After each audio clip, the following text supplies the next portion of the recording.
प्रिय विद्यार्थियों, एक बार फिर से स्वागत है आप सभी का हमारे YouTube चैनल हिंदी ज्ञान पर।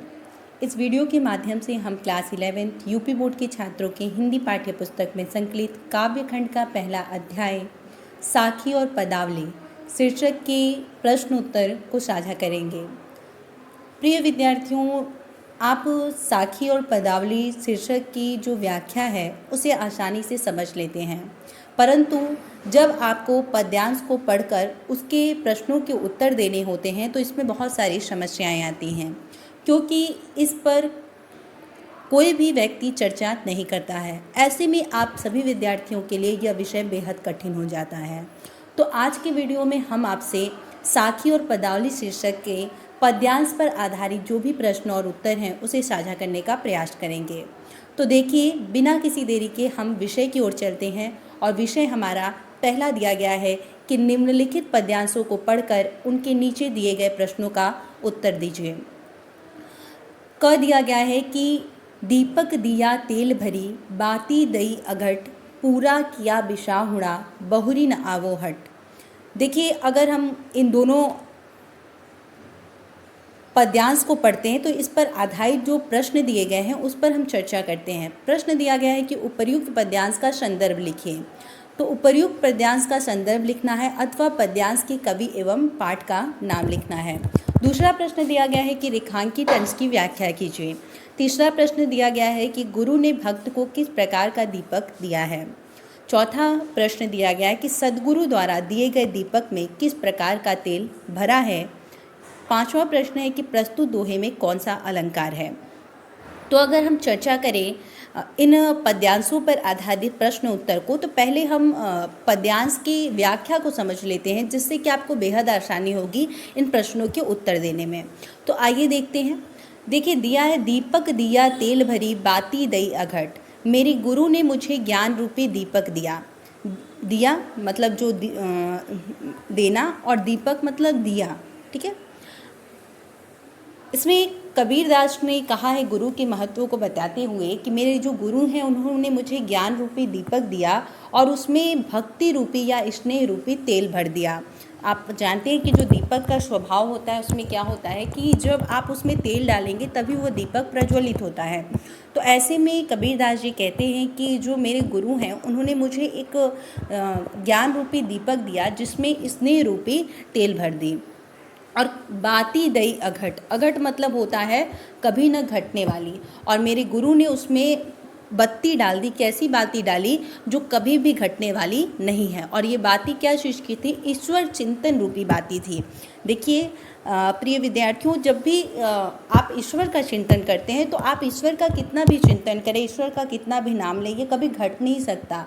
तो इसी चीज़ पर, इसी महत्व को बताते हुए जो कबीरदास हैं वो कहते हैं कि मेरे गुरु ने मुझे ज्ञान रूपी दीपक दिया और उसमें स्नेह रूपी तेल डाल दिया और कभी न घटने वाली ईश्वर चिंतन रूपी बाती डाल दी, और उसके उजाले में, उस दीपक के प्रकाश में मैंने पूरा किया विशाहुना, जितना भी क्रय विक्रय का कार्य था, यानी लेन देन की जितनी भी प्रक्रिया थी इस संसार में, मैंने इसी उजाले में पूरा कर लिया। बहुरी न आवो हट, हट मतलब होता है बाजार। अब मुझे इस संसार रूपी बाजार में बार बार नहीं आना पड़ेगा। अब देखिए, हमने इसकी व्याख्या को समझा। अब आगे हम देखते हैं कि प्रश्न जो दिए गए हैं उस पर आधारित जो भी उत्तर होंगे उस पर हम चर्चा करते हैं। देखिए, दिया गया प्रस्तुत पद्यांश का संदर्भ लिखिए। तो संदर्भ आप लिख सकते हैं कि प्रस्तुत पद्यांश हमारी पाठ्य पुस्तक हिंदी काव्यखंड के साखी नामक पाठ से लिया गया है। इसके कवि कबीरदास जी हैं। और अगर आपसे अथवा करके दूसरा प्रश्न पूछा गया कि पद्यांश के कवि एवं पाठ का नाम लिखिए, तो कवि का नाम आप लिख सकते हैं कबीरदास और पाठ का नाम आप साखी लिख लेंगे। अब देखिए, दूसरा दिया गया है कि रेखांकित अंश की व्याख्या कीजिए। तो रेखांकित अंश की व्याख्या में आप लिखेंगे कि प्रस्तुत पंक्ति में शिष्य पर गुरु द्वारा प्रदत्त ज्ञान के प्रभाव को दिग्दर्शित करते हुए कबीरदास जी कहते हैं कि गुरु ने शिष्य के शरीर रूपी दीपक को ईश्वरीय प्रेम रूपी तेल से भर दिया है और ज्ञान रूपी कभी समाप्त न होने वाली बत्ती डाल दी। उसकी ज्योति से जीव की सांसारिक वासनाएं समाप्त हो गईं, अर्थात सांसारिक भावनाओं का क्रय विक्रय समाप्त हो गया। इसे आप स्क्रीनशॉट भी लेके लिख सकते हैं। अगला प्रश्न दिया गया है कि गुरु ने भक्त को किस प्रकार का दीपक दिया है, तो आप उत्तर लिखेंगे कि गुरु ने भक्त को शरीर रूपी दीपक दिया है। नेक्स्ट प्रश्न दिया गया है कि सद्गुरु द्वारा दिए गए दीपक में किस प्रकार का तेल भरा है, तो आप लिखेंगे कि सद्गुरु द्वारा दिए गए दीपक में प्रेम रूपी तेल भरा है। प्रेम रूपी तेल या स्नेह रूपी तेल भरा है। अगला प्रश्न दिया गया है कि प्रस्तुत दोहे में कौन सा अलंकार है, तो आप लिखेंगे कि प्रस्तुत दोहे में रूपकातिशयोक्ति अलंकार है।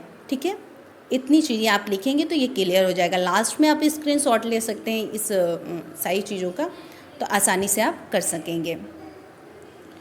अगला पद्यांश की ओर हम चलते हैं। अगला पद्यांश जो आपकी पाठ्य पुस्तक में दिया गया है वो ये है कि यहु तन जालो मसी करो, लिखो राम का नाम, लेखनी करूं करंक की, लिखी लिखी राम पठाऊं। प्रश्न दिया गया है कि उपर्युक्त पद्यांश का संदर्भ लिखिए अथवा पद्यांश की कवि एवं पाठ का नाम लिखिए। दूसरा प्रश्न दिया गया है कि रेखांकित अंश की व्याख्या कीजिए। तीसरा प्रश्न दिया गया है कि प्रस्तुत दोहे में कौन और किसे अपना संदेश भेजने के लिए व्याकुल है। चौथा प्रश्न दिया गया है कि जीवात्मा अपनी हड्डियों के संदर्भ में क्या कहना चाहती है। पांचवा प्रश्न दिया गया है कि प्रस्तुत दोहे में कौन सा अलंकार है। तो देखिए, यहाँ जो जीवात्मा रूपी गृहिणी है वह परमात्मा से मिलने के लिए आतुर है, और विरह जो है उसके बारे में यहाँ पर आप चर्चा देखेंगे। तो देखिए, पहले प्रश्न की ओर हम चलते हैं, उसके बाद उत्तरों की ओर चलेंगे। तो उपर्युक्त पद्यांश का संदर्भ लिखिए। संदर्भ आप पूर्वत लिख सकते हैं कि प्रस्तुत पद्यांश कबीर ग्रंथावली से हमारी पाठ्य पुस्तक में साखी पाठ शीर्षक के अंतर्गत संग्रहित है। इसके रचयिता कबीरदास जी हैं। अब अथवा करके प्रश्न दिया गया है कि पाठ का नाम या कवि का नाम लिखिए। तो पाठ का नाम आप लिख सकते हैं साखी और कवि का नाम कबीरदास जी है। अगला प्रश्न दिया गया है कि रेखांकित अंश की व्याख्या कीजिए। तो रेखांकित किन भागों को किया गया है कि यहु तन जालो मसी करो, लिखो राम का नाम। तो आप इस पर हम आगे बढ़ते हैं तो चर्चा करेंगे कि रेखांकित अंश की व्याख्या। तो रेखांकित अंश की व्याख्या के अंतर्गत आप लिखेंगे कि परमात्मा के विरह में व्याकुल जीवात्मा कहती है कि मैं अपने इस शरीर को उसकी स्याही बनाऊंगी, मतलब शरीर को जला करके उसकी स्याही बनाऊंगी। यहु तन जालो, जालो मतलब जला करके, मसी करो, मसी मतलब होता है स्याही बन। ठीक है, परमात्मा के विरह में जो व्याकुल जीवात्मा है वो जीवात्मा रूपी विरहिणी क्या कहती है कि मैं अपने शरीर को जला करके उसकी स्याही बनाऊंगी। इसके पश्चात अपनी हड्डियों को लेखनी बनाकर, लेखनी मतलब लिखने के लिए जो कलम की आवश्यकता होती है, तो कहते हैं इसके पश्चात अपनी हड्डियों को लेखनी बनाकर उसकी स्याही से राम का नाम लिखकर प्रियतम राम के पास बार बार भेजती रहूँगी, जिससे वो मुझ गृहिणी की विरह दशा और पीड़ा को समझ सकें। यहाँ पर आत्मा की परमात्मा के प्रति विरह की अभिव्यक्ति हुई है। यहाँ पर आत्मा की परमात्मा के प्रति विरह की अभिव्यक्ति हुई है। देखिए, अब इसका स्क्रीनशॉट आप ले सकते हैं और फिर आगे चर्चा करते हैं। अगला प्रश्न दिया गया है कि प्रस्तुत दोहे में कौन और किसे अपना संदेश भेजने के लिए व्याकुल है। तो आप उत्तर लिखेंगे कि प्रस्तुत दोहे में जीवात्मा रूपी विरहिणी अपने प्रियतम रूपी परमात्मा को अपना संदेश भेजने के लिए व्याकुल है। कौन किसे अपना संदेश भेजने के लिए व्याकुल है, तो जीवात्मा रूपी जो विरहिणी है वो प्रियतम रूपी परमात्मा को अपना संदेश भेजने के लिए व्याकुल है। अगला प्रश्न दिया गया है कि जीवात्मा अपनी हड्डियों के संदर्भ में क्या कहना चाहती है। तो आप उत्तर लिखेंगे कि जीवात्मा अपनी हड्डियों के संदर्भ में कहती है कि इसे अपनी लेखनी बनाकर, यानी अपनी हड्डियों को अपनी लेखनी बनाकर उस राम का नाम लिखकर संदेश भेजती रहूँगी। यानी किसके यहाँ संदेश भेजती रहूँगी, परमात्मा के यहाँ संदेश भेजती रहूँगी। अगला प्रश्न दिया गया कि प्रस्तुत दोहे में कौन सा अलंकार है। तो आप लिखेंगे कि प्रस्तुत दोहे में पुनरुक्ति, प्रकाश एवं अनुप्रास अलंकार का प्रयोग किया गया है। तो यहाँ आपके दो पद्यांश जो हैं वो समाप्त होते हैं। आगे हम अगले पद्यांश की ओर चर्चा करते हैं। अगले पद्यांश की ओर हम चलते हैं और अगली पद्यांश में हम देखते हैं कि अगला पद्यांश क्या कहता है। तो ग जो है उस पद्यांश में दिया गया है कि पाड़ी हीते हिम भया, हिम हवे गया बिलाई, जो कुछ था सोई भया, अब कुछ कहा न जाई। इस पर आधारित जो प्रश्न दिए गए हैं उनको हम पहले पढ़ लेते हैं। तो पहला प्रश्न दिया गया है कि उपर्युक्त पद्यांश का संदर्भ लिखिए अथवा पद्यांश के कवि एवं पाठ का नाम लिखिए। दूसरा प्रश्न दिया गया है कि रेखांकित अंश की व्याख्या कीजिए।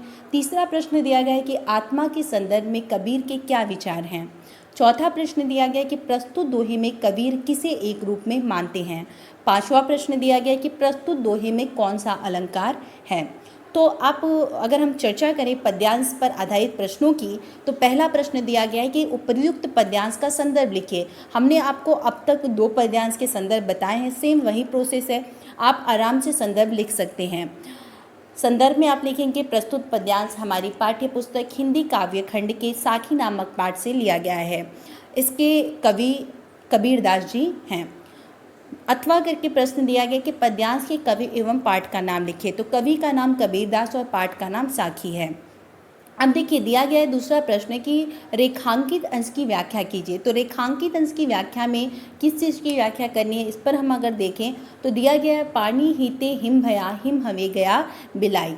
तो इस रेखांकित अंश की व्याख्या में आप लिखेंगे कि प्रस्तुत पंक्ति में कबीरदास जी जगत की उत्पत्ति, स्थिति और प्रलय को एक रूप में स्वीकार करते हुए कहते हैं कि पानी जमकर बर्फ बन गया, फिर वही बर्फ पिघलकर पुनः पानी बन गया और उसका बर्फ रूप और उसका वह जो पानी बन गया और पुनः वह क्या हुआ, बर्फ रूप में विलीन हो गया।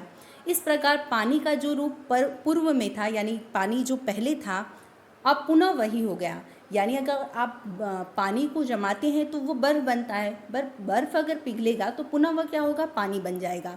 इस संदर्भ में कबीरदास जी कहते हैं कि जो हमारी उत्पत्ति होती है, स्थिति होती है और प्रलय होता है, ये सारा एक रूप है।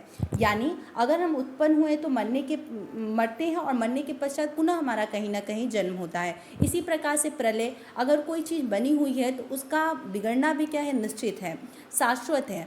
कहा जाता है कि अगर ये जो संसार है वो नश्वर है। क्यों नश्वर कहा गया है? क्योंकि यहाँ पे जो भी चीज़ें आपको भौतिक रूप से दिखाई दे रही हैं वो सारी एक न एक दिन नष्ट हो जाने वाली है।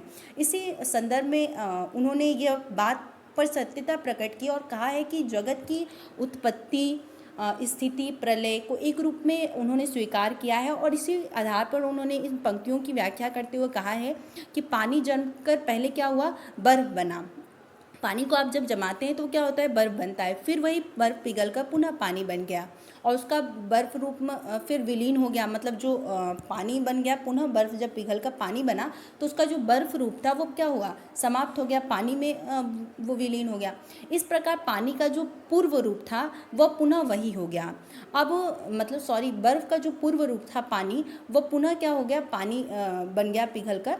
तो अब इसके जो विषय में कुछ भी कहा नहीं जा सकता। इसी प्रकार जगत की उत्पत्ति, स्थिति और प्रलय में नाम का ही अंतर है। ठीक है, वो कहते हैं कि जगत की उत्पत्ति, स्थिति और प्रलय में सिर्फ नाम का ही अंतर है, वस्तुतः तीनों का मूल रूप एक ही है। मोक्ष की भी यही स्थिति है और आत्मा परमात्मा का भी यही एक रूपता है। भाव यह है कि आत्मा परमात्मा का ही अंश है, अतः जीव की मृत्यु के पश्चात आत्मा परमात्मा में ही विलीन हो जाता है। यानी आपने इन पंक्तियों को सही से समझा होगा कि कबीरदास जो हैं वो कहते हैं कि जगत की उत्पत्ति, स्थिति और प्रलय में बस नाम का अंतर है। जिस प्रकार से जो बर्फ़ था वो पिघल कर पुनः पानी ही बन जाता है, जो कि पानी से ही बना होता है, ठीक उसी प्रकार से जो जीव होता है वो मृत्यु के पश्चात पुनः क्या होता है, परमात्मा में ही जाकर विलीन हो जाता है। ठीक है, आगे देखिए, अगला प्रश्न दिया गया है कि आत्मा के संदर्भ में कबीर के क्या विचार हैं। तो आप उत्तर लिखेंगे कि आत्मा के संदर्भ में कबीरदास का विचार है कि आत्मा परमात्मा का ही अंश है। अगला प्रश्न दिया गया है कि प्रस्तुत दोहे में कबीर किसे एक रूप में मानते हैं। तो आप उत्तर लिखेंगे कि प्रस्तुत दोहे में कबीरदास जी ने जीवात्मा एवं परमात्मा को एक रूप माना है। अगला प्रश्न दिया गया है प्रस्तुत दोहे में कौन सा अलंकार है। तो आप उत्तर लिखेंगे कि प्रस्तुत दोहे में अन्योक्ति अलंकार है। तो आशा करते हैं ये भी आपको पैराग्राफ अच्छे से समझ में आया होगा। अगले पैराग्राफ की ओर हम बढ़ते हैं तो हम पाएंगे कि पंखी उड़ानी गगन को, प्यंठ रहा परदेश, पानी पिया चंच बिन, भूल गया यहू देश। प्रश्न दिया गया है कि प्रस्तुत पद्यांश का संदर्भ लिखिए अथवा पद्यांश के कवि एवं पाठ का नाम लिखिए। दूसरा प्रश्न दिया गया है रेखांकित अंश की व्याख्या कीजिए। तीसरा प्रश्न दिया गया है सहस्त्रार्थ में पहुंचकर जीव रूपी पक्षी ने क्या किया। चौथा प्रश्न दिया गया है कि प्रस्तुत दोहे में कबीर ने किसका वर्णन किया है। पांचवा प्रश्न दिया गया है कि प्रस्तुत दोहे में कौन सा अलंकार है। तो आप देखिए, पंखी उड़ानी गगन को, प्यंठ रहा परदेश, पानी पिया चंच बिन, भूल गया यहू देश। तो देखिए, उपर्युक्त पद्यांश का संदर्भ लिखिए। संदर्भ के अंतर्गत आप लिखेंगे कि प्रस्तुत पद्यांश हमारी पाठ्य पुस्तक हिंदी काव्य खंड के साखी नामक पाठ से लिया गया है। इसके कवि कबीरदास जी हैं। अथवा अगर ये प्रश्न पूछा जाता है कि पद्यांश के कवि एवं पाठ का नाम लिखिए, तो कवि का नाम आप लिख सकते हैं कबीरदास और पाठ का नाम आप साखी लिखेंगे। अब दिया गया है कि रेखांकित अंश की व्याख्या कीजिए। रेखांकित अंश आपका जो है कि पानी पिया चंच बिन, भूल गया यहू देश। तो रेखांकित अंश की व्याख्या के अंतर्गत आप लिखेंगे कि कबीरदास जी कहते हैं कि यह जीव रूपी पक्षी अपनी योग साधना द्वारा कुंडलियों के सहारे आकाश में पहुँच गया। कबीरदास जी कहते हैं कि ये जो जीव रूपी पक्षी है, यानी हम आप जो है, वो योग साधना का अगर मार्ग अपनाएं तो योग साधना द्वारा कुंडलिनियों के सहारे आकाश में पहुंच गया और उसका स्थूल शरीर, यानी जो देख रहा है, दिखाई दे रहा है, दृश्यमान शरीर है, इस जड़ जगत में रह गया। सहस्त्रनारायण में पहुंचकर उस जीवात्मा रूपी पक्षी ने बिना चोंच अर्थात इंद्रियों से रहित अमृत सरोवर का जल पिया। जल पीकर उसे अलौकिक आनंद की प्राप्ति हुई तथा वह इस संसार को पूर्णतः भूल गया। तात्पर्य यह है कि अलौकिक आनंद की प्राप्ति हो जाने पर जीवात्मा सांसारिक मोह और माया के बंधनों में नहीं बनती, वह तो पूर्णतः ब्रह्मानंद में लीन हो जाती है। अगला प्रश्न देखिए, दिया गया है कि प्रस्तुत दोहे में सहस्त्रनारायण में पहुंचकर जीव रूपी पक्षी ने क्या किया। तो आप उत्तर लिखेंगे कि सहस्त्रनारायण में पहुंचकर जीव रूपी पक्षी ने बिना चोच के ही अमृत सरोवर का जल पिया। अगला प्रश्न दिया गया है कि प्रस्तुत दोहे में कबीर ने किसका वर्णन किया है। तो आप उत्तर लिखेंगे कि प्रस्तुत दोहे में कबीर ने साधना की स्थिति एवं मोक्ष की प्राप्ति का वर्णन किया है। अगला प्रश्न दिया गया है कि प्रस्तुत दोहे में कौन सा अलंकार है। तो आप उत्तर लिखेंगे कि प्रस्तुत दोहे में विभावना अलंकार है। अगले प्रश्न की ओर हम बढ़ते हैं तो हम पाएंगे कि अगला प्रश्न दिया गया है कि कबीर हरिरस यूं पिया, बाकी रही न ठाकी, पाका कलश कुम्हार का, बहुरी न चढ़ई चाकी। अब इससे संबंधित जो प्रश्न दिए गए हैं उन्हें हम पहले पढ़ लेते हैं, उसके बाद इसके हम उत्तर की ओर चलेंगे। तो देखिए, जो पद्यांश दिया गया वो दिया गया है कि कबीर हरिरस यूं पिया, बाकी रही न थाकी, पाका कलश कुम्हार का, बहुरी न चढ़ई चाकी। प्रश्न दिया गया है पहला, प्रस्तुत पद्यांश का संदर्भ लिखिए अथवा पद्यांश के कवि एवं पाठ का नाम लिखिए। दूसरा प्रश्न दिया गया है रेखांकित अंश की व्याख्या कीजिए। तीसरा प्रश्न दिया गया है कि कुम्हार के घड़े के संबंध में कबीर के क्या विचार हैं। चौथा प्रश्न दिया गया है कि कबीर के मन की सारी तृष्णा क्यों समाप्त हो गई है। पांचवा प्रश्न है कि प्रस्तुत पद्य पंक्तियों में कौन सा अलंकार है। तो देखिए, उपर्युक्त पद्यांश का संदर्भ लिखिए। तो उपर्युक्त पद्यांश का संदर्भ आप क्या लिखेंगे कि प्रस्तुत पद्यांश हमारी पाठ्य पुस्तक हिंदी काव्य खंड के साखी नामक पाठ से लिया गया है। इसके कवि कबीरदास जी हैं। अब दूसरा प्रश्न अथवा करके अगर आपसे यह पूछा जाता है कि पद्यांश के कवि एवं पाठ का नाम लिखिए, तो पद्यांश के कवि का नाम आप लिख देंगे कबीरदास और पाठ का नाम साखी है। अगला प्रश्न दिया गया है कि रेखांकित अंश की व्याख्या कीजिए। तो रेखांकित अंश की व्याख्या में दिया गया है कि पाका कलश कुम्हार का, बहुरी न चढ़ई चाकी। तो इस रेखांकित अंश की व्याख्या में आप लिखेंगे कि कबीरदास जी कहते हैं कि मैंने ईश्वर की भक्ति का रस इतना छककर पिया कि मेरी सारी तृष्णा जो थी वो समाप्त हो गई। जिस प्रकार कुम्हार का घड़ा जब पक जाता है तो उसे फिर से चाक पर चढ़ाने की आवश्यकता नहीं होती। यानी देखिए, कबीरदास जी क्या कहना चाहते हैं कि अगर मैंने ईश्वर की भक्ति का इतना रस पिया है छककर कि जो मेरी प्यास थी वो पूरी तरह से क्या हो गई, समाप्त हो गई। अब मेरे अंदर किसी अन्य चीज़ की प्यास नहीं रह गई है, यानी मैं पूरी तरह से ईश्वर की भक्ति में लीन हो गया हूँ। जिस प्रकार से कुम्हार जो होता है वो अगर घड़ा बनाता है तो वो चाक पर अपने घड़े को पकाने के लिए रखता है। अगर वो चाक पर घड़ा पक जाता है उसका, तो वो फिर से उसे चाक पर नहीं चढ़ाता, क्योंकि अगर वो पक गया है तो फिर उसकी आवश्यकता नहीं होती कि वो उसे पुनः पकाए। ठीक उसी प्रकार से कबीरदास जी कहते हैं कि मेरे मन में अब कोई सांसारिक लालसा शेष नहीं रही। इस स्थिति में आकर मैं आवागमन के चक्र से मुक्त हो गया हूँ, यानी अब मुझे इस संसार में बार बार नहीं आना पड़ेगा। यानी मैं जब इस स्थिति में आ गया कि मेरे मन में अब कोई भी सांसारिक लालसा नहीं रह गई, तो अब मैं पूरी तरह से, जब मोह माया मेरे अंदर से समाप्त हुआ, तो अब मुझे इस संसार में बार बार नहीं आना पड़ेगा। अगला देखिए प्रश्न देखते हैं। अगला प्रश्न दिया गया है कि कुम्हार के घड़े के संबंध में कबीर के क्या विचार हैं। तो आप लिखेंगे कि कुम्हार के घड़े के संबंध में कबीरदास जी का मत है कि जब वह पक जाता है तो उसे फिर चाक पर चढ़ाने की आवश्यकता नहीं होती है। अगला प्रश्न दिया गया है कि कबीर के मन की सारी तृष्णा क्यों समाप्त हो गई है। तो आप उत्तर लिखेंगे कि कबीर के मन की सारी तृष्णा इसलिए समाप्त हो गई क्योंकि उनकी आत्मा ईश्वर भक्ति में लीन हो गई, क्योंकि उनकी आत्मा ईश्वर भक्ति में लीन हो गई। अगला प्रश्न दिया गया है कि प्रस्तुत पद्य पंक्तियों में कौन सा अलंकार है। तो आप लिखेंगे प्रस्तुत पंक्तियों में रूप कार्तिशोक्ति श्लेष एवं दृष्टांत अलंकार का प्रयोग हुआ है। अगले पद्यांश की ओर हम बढ़ते हैं।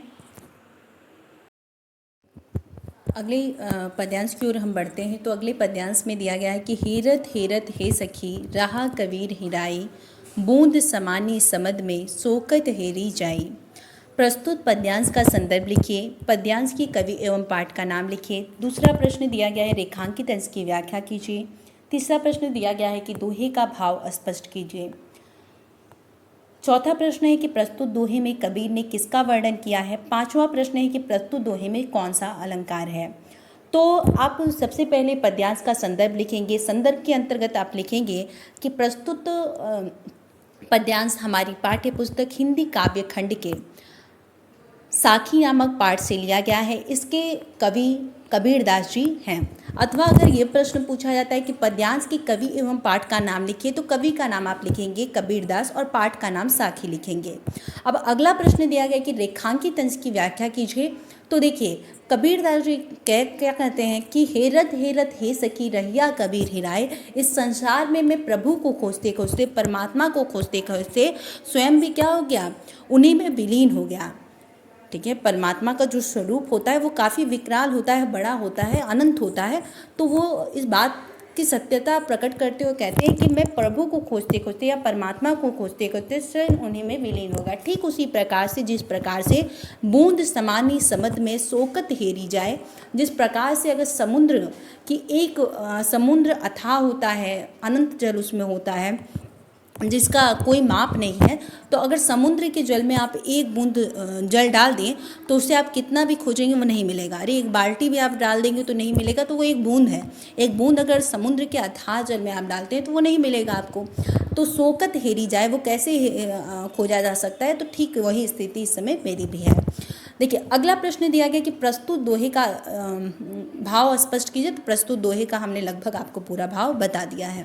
प्रस्तुत दोहे में कबीर ने किसका वर्णन किया है। तो परमात्मा के महत्व का वर्णन किया है। प्रस्तुत दोहे में कौन सा अलंकार है। तो अनुप्रास आप देख रहे हैं ह का लगातार। देखिए अगला प्रश्न दिया गया है कि जब मैं था तब हरि नहीं, अब हरि है मैं नाही, सब अधियारा मिटी गया, जब दीपक देखा माही। प्रश्न दिया गया है कि उपर्युक्त पद्यांश का संदर्भ लिखिए अथवा पद्यांश के कवि एवं पाठ का नाम लिखिए। दूसरा प्रश्न दिया गया है रेखांकित अंश की व्याख्या कीजिए। तीसरा प्रश्न दिया गया है कि परमात्मा का दर्शन कब होता है। चौथा प्रश्न दिया गया है कि ज्ञान रूपी दीपक प्रज्वलित होने पर क्या हुआ। पांचवा प्रश्न दिया गया कि प्रस्तुत दोहे में किसके दुष्परिणाम पर प्रकाश डाला गया है। तो देखिए प्रस्तुत पद्यांश का संदर्भ आप खुद से लिख सकते हैं। रेखांकित अंश की व्याख्या दी गई कि जब सब अधियारा मिटी गया, जब दीपक देखा माही। तो रेखांकित अंश की व्याख्या के अंतर्गत आप लिखेंगे कि कबीरदास जी कहते हैं कि मेरे अंदर जब तक अहंकार की भावना थी तब तक परमात्मा की मुझे प्राप्ति नहीं हुई, और अंधकार के समाप्त होने पे मुझे परमात्मा की प्राप्ति हो गई। जब मैंने ज्ञान रूपी दीपक प्रज्वलित किया तो जो मेरा अज्ञान रूपी अंधकार था वो दूर हो गया। इसका भाव यह है कि ज्ञान को प्राप्त करने के पश्चात मेरा अहम भाव दूर हो गया, और अहम भाव के दूर होते ही मुझे परमात्मा के दर्शन हो गए। अगला प्रश्न देखिए, परमात्मा का दर्शन कब हुआ? तो कबीरदास जी कहते हैं कि मुझे परमात्मा का दर्शन तब हुआ जब अहम भाव मेरा दूर हो गया। अगला प्रश्न दिया गया है कि ज्ञान रूपी दीपक प्रज्वलित होने पर क्या हुआ? तो ज्ञान रूपी दीपक प्रज्वलित होने पर अज्ञान रूपी अंधकार दूर हो गया। प्रस्तुत दोहे में किसके दुष्परिणाम पर प्रकाश डाला गया है? तो आप उत्तर लिखेंगे कि प्रस्तुत दोहे में अहंकार के दुष्परिणाम पर प्रकाश डाला गया है। अब देखिए, पदावली जो है शीर्षक, इसके पद्यांशों की व्याख्या को हम अगले वीडियो में साझा करेंगे, क्योंकि ये वीडियो काफ़ी लेंदी हो जाएगा तो आपके लिए दिक्कत हो सकती है। तो पदावली के प्रश्न उत्तर को हम नेक्स्ट वीडियो में कवर करेंगे। तब तक के लिए धन्यवाद। जय हिंद। महादेव। घर रहिए, सुरक्षित रहिए।